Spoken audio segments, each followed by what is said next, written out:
सबसे पहले देखते हैं आज की 20 बड़ी खबरें।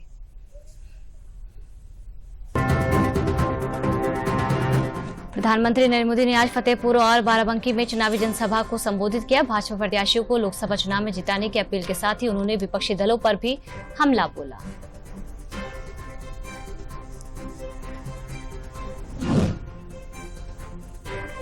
सीएम योगी बाराबंकी में की जनसभा, कहा ये उद्घोष अब जनघोष बन गया है। बाराबंकी और मोहनलालगंज समेत सभी 80 सीटों पर कमल खिलाकर हम पीएम मोदी के सपने को पूरा करेंगे। मुख्यमंत्री योगी आदित्यनाथ ने आम आदमी पार्टी के नेताओं समेत दिल्ली के मुख्यमंत्री अरविंद केजरीवाल पर साधा निशाना। उन्होंने कहा कि आम आदमी पार्टी के नेता जेल की यात्रा से आए हैं तो भविष्यवाणी कर रहे हैं। लोकसभा चुनाव में महंगाई व बेरोजगारी के साथ कांग्रेस कई अन्य मुद्दों के सहारे दलित पिछड़ों के साथ मुस्लिम मतदाताओं को रिझाने का प्रयास लगातार कर रही है।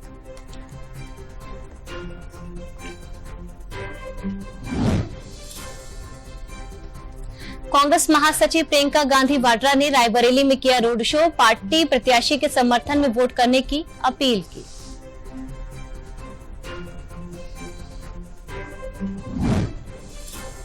और संभल में पूर्व कांग्रेस नेता आचार्य प्रमोद कृष्णम ने कहा, राहुल गांधी को कांग्रेस की चिंता करनी चाहिए। राहुल गांधी को संविधान की चिंता नहीं करनी चाहिए। संविधान की चिंता देश के लोग कर रहे हैं।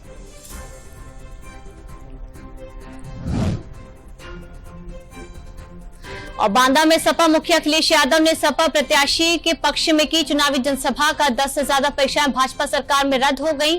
पेपर इसलिए लीक हुआ क्योंकि नौजवानों को नौकरी ना देनी पड़े।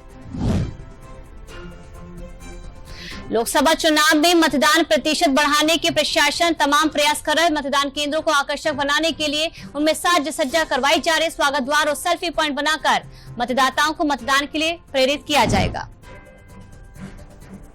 और नामांकन प्रक्रिया के तहत आज नाम वापसी होगी। वाराणसी के कलेक्टर सभागार में सुबह 11 से अपराह्न 3 बजे के बीच नाम वापसी होगी। भाजपा के नरेंद्र मोदी, कांग्रेस के अजय राय, बसपा के अतहर जमाल लारी सहित 8 प्रत्याशी चुनावी मैदान में हैं। और लखनऊ लोकसभा सीट से भाजपा प्रत्याशी राजनाथ सिंह ने लखनऊ में कहा कि भाजपा के नेतृत्व वाली एनडीए इस बार 400 से अधिक सीटों पर विजय प्राप्त करने जा रही है।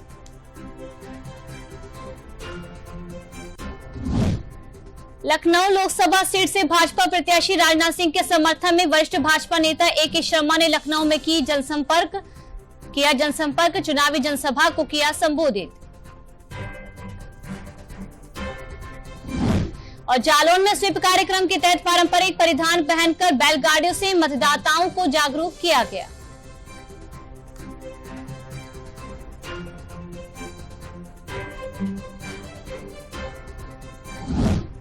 चारधाम यात्रा के दौरान वीआईपी दर्शन पर लगी रोक 31 मई तक बढ़ी। मंदिर परिसर के 50 मीटर के दायरे में रेल बनाने पर लगाया गया प्रतिबंध।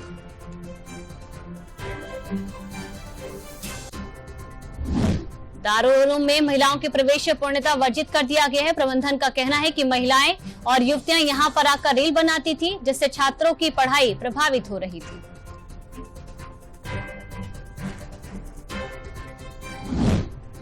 और प्रदेश भर में लर्निंग लाइसेंस से लेकर परमानेंट लाइसेंस सहित कई कार्य 18 मई तक नहीं हो सकेंगे। आवेदकों को ऑनलाइन अप्लाई करने पर स्लॉट नहीं मिलेगा। परिवहन विभाग के सारथी पोर्टल की मेंटेनेंस के चलते ये दिक्कतें आएंगी। मिर्जापुर में पानी की तलाश में गांव में पहुंचे तेंदुए ने ग्रामीण के ऊपर हमला करके उसे घायल कर दिया, जिसके बाद कानपुर से आई रेस्क्यू टीम ने तेंदुए को पकड़ लिया।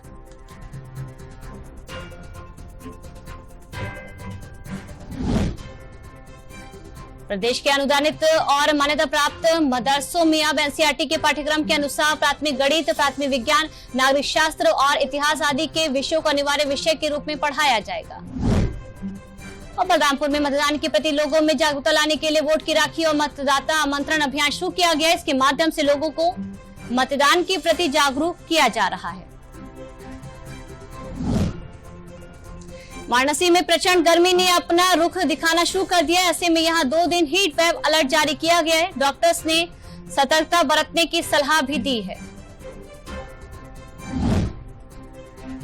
और प्रदेश में पहली बार पारा 45 डिग्री सेल्सियस के स्तर को पार कर गया है। कानपुर में 45.1 डिग्री के साथ सर्वाधिक गर्म रहा।